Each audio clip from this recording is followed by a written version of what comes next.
University students living with disabilities are currently at risk of not completing their studies in time due to lack of financial support from the National Council for People with Disabilities.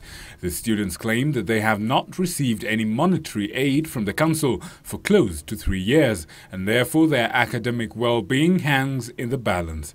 Since 2012, we've been waiting for these funds. Many students have opted to leave school.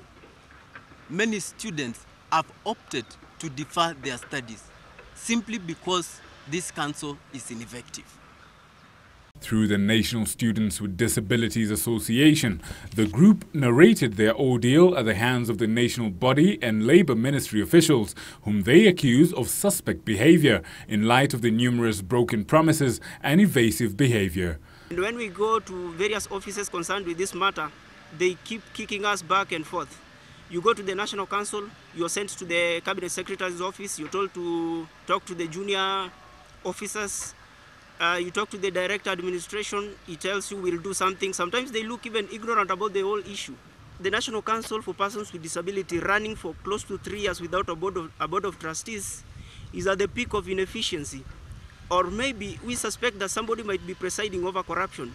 We expect them to try and enforce that 2003 Parliamentary Act. The students are now calling for an overhaul of the entire system to ensure that their studies proceed uninterrupted.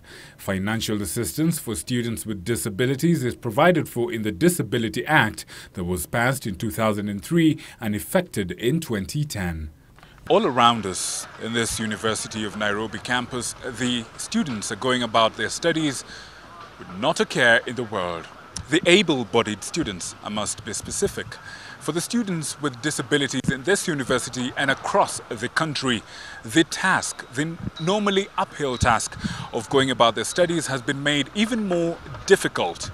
And they are now caught between the devil and the deep blue sea, a rock and a hard place, up the creek with no canoe, you name it, as they face the task of going about their studies with little to zero funds to take them through.